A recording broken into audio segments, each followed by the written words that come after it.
100년을 살아본 내가 깨달은 돈과 삶에 대한 질문 두 가지이다.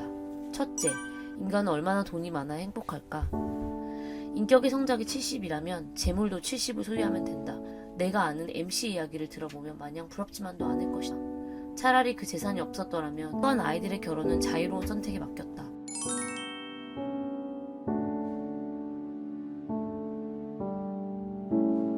한 가난한 소작인 농부가 있었다.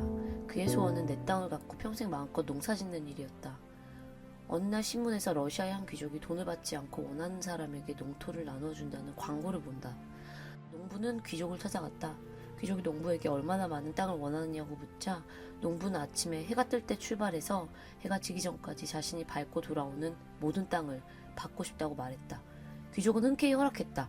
약속한 날 농부는 해가 동쪽 언덕으로 올라오는 것을 보면서 뛰기 시작했고 귀족은 해 지기 전까지 반드시 돌아오라고 말했다. 농부는 점심도 거르고 뛰고 또 뛰었다. 한 발자국이라도 더 달려야지. 어차피 내일이면 내 땅이 될 텐데. 너무 멀리까지 왔다고 생각한 농부는 뒤늦게 발걸음을 돌리기 시작했다. 죽을 힘을 다해 언덕을 올라서면서 귀족에게 아직 해가 조금 남아있습니다 하고 말하며 쓰러졌다. 귀족은 그래 모두 자네 땅이 되었네 라고 말하며 농부가 일어서기를 기다렸다. 그런데 한참이 지나도 농부는 일어나지 못했다. 어깨를 들춰보니 농부는 이미 숨을 거둔 상태였다. 귀족이 종을 불러 땅을 파고 묻어주라고 지시하면서 이 사람아, 사람은 5자 땅에 묻히면 그만일세.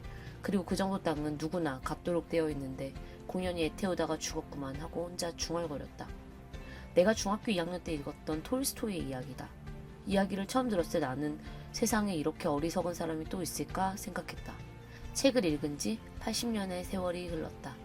지금 돌이켜 생각해보면 어리석은 사람이 비단 저 농부만은 아닐 것이다. 나 역시 때때로 그 농부처럼 어리석게 살았다. 나는 1920년도에 태어났고 올해로 104세가 되었다. 지금은 강의도 하고 책도 쓰지만 사람들은 보통 나를 연세대학교 철학과 김영석 교수로 알고 있다. 도산 안창호 쌤에게 가르침을 받았고 해방은 평양에서 맞았고 나이 10살이 되던 해에 경비정에게 쫓기며 북에서 탈출했다. 지금이야 사람들이 제법 알아준다 하지만 나 역시도 동생과 가족들을 부양하느라 40세가 되기 이전까지는 지독하게 가난했다. 철학과 교수라 그런지 혹은 100년이라는 꽤 긴 시간을 살아서인지 나에게 인생에 대해 여러 가지들을 묻곤 하는데 그중 하나가 돈에 관한 이야기다. 사실 돈과 행복은 뗄래야 뗄 수 없는 불가분의 관계처럼 시험에 들게 만들곤 한다. 100년을 살아본 내가 깨달은 돈과 삶에 대한 질문 두 가지이다. 첫째, 인간은 얼마나 돈이 많아야 행복할까? 이 질문에 대해서 나는 인격 수준만큼의 재산을 갖는 것이 원칙이라고 답한다. 인격의 성적이 70이라면 재물도 70을 소유하면 된다. 부모로부터 물려받았다고 해서 90의 재산을 갖게 되면 그 분에 넘치는 20의 재산 때문에 지지 않아야 할 짐을 사는 것 같은 고통과 불행을 겪는 모습을 봤다. 갑작스러운 로또 당첨의 비극적인 삶 역시 그 중에 한 예일 것이다. 재산을 많이 받아 편안하게 살고 있는 누군가가 부러운가? 내가 아는 MC 이야기를 들어보면 마냥 부럽지만도 않을 것이다. M은 물려받은 재산이 많았다. 사실 그도 스스로 어느 정도 유능해서 명문대학을 졸업했다. 그러나 그 유산을 지키고 관리해야 했기 때문에 평생 직업도 가져보지 못했고 67세가 되었을 때 그는 나에게 고백했다. 차라리 그 재산이 없었더라면 떳떳한 사회인으로 보람있게 살았을 텐데. 재산을 지키기 위해 자기 자신 인생을 다 낭비하고 말았다는 후회였다. 그의 후회는 돈이나 명예를 바꿀 수 없는 자기 자신의 삶을 온전히 살지 못한 것에 대한 아쉬움이었다. 나는 제자들에게 이렇게 조언한다. 경제는 중산층에 머물면서 정신적으로는 상위층에 속하는 사람이 행복하며 사회에도 기여하게 된다. 가난한 것은 죄가 아니지만 성실하지 못하여 도움을 받는 행위도 지양해야 한다.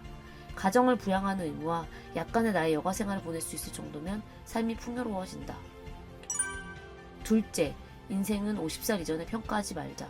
내 자녀들은 중학교 성적은 높지 않았지만 대학에선 성적이 좋았다. 자신들이 원하는 학과목에서 사고력을 키웠기 때문이다. 또한 아이들의 결혼은 자유로운 선택에 맡겼다. 그러나 결혼할 때 두 가지만은 피했다. 1. 재산가, 2. 명문가. 두 가정만은 피하기를 권했다. 재산의 노예가 되거나 가문적 행세 때문에 평범하고 행복한 가정을 꾸리기 힘들 것 같았다. 그러다 보니 6명 중 4명은 가난한 가정을 택했고 2명은 중산층 가정으로 간 셈이다. 한 딸은 너무 가난한 시집에 가 아내가 아쉬워했으나 나는 평생을 가난하게 살라는 법은 없으니 모르는 채 했다. 결과적으로 지금은 여섯 모두 내가 사는 수준과 비슷하게 살고 있다. 사위 셋은 모두 의사여서 미국에 살고 있고 손주도 많이 늘었다.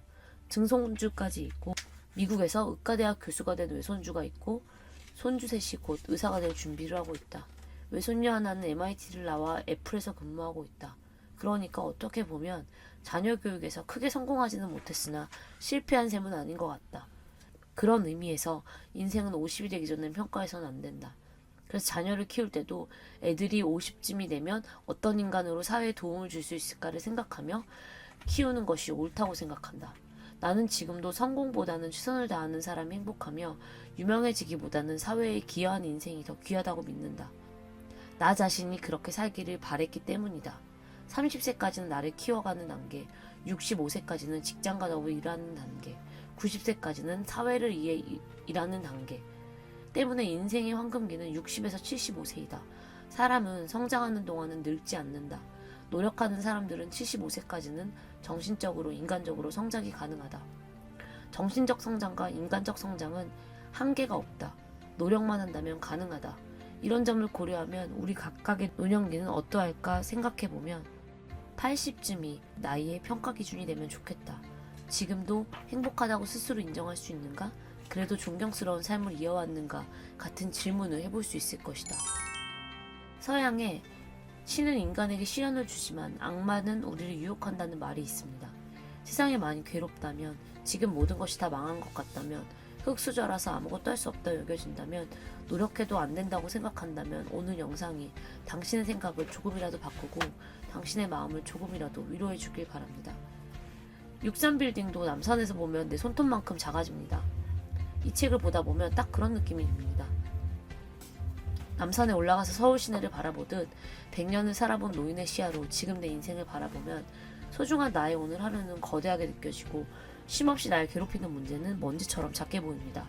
살아갈 날들이 소중해지고 나의 날이 아직 이르고 연글게 느껴집니다. 그리고 그 삶을 열심히 사는 나 역시 소중해집니다. 오늘의 이 실패도 무용한 것처럼 보이는 오늘의 노력도 지금 판단하기는 이릅니다. 지금까지 잘 해왔고 앞으로도 잘할 것입니다. 저자의 말처럼 50 이전에 인생을 판단하지 마세요. 모든 꽃이 봄에 피지 않듯 적정한 시간에 필 나의 꽃들과 햇살의 공기를 좀 더 충만히 누리세요. 당신의 삶을 응원합니다. 오늘의 컨텐츠가 도움이 되었다면 좋아요와 구독을 눌러주세요. 영상을 만드는 데 큰 도움이 됩니다.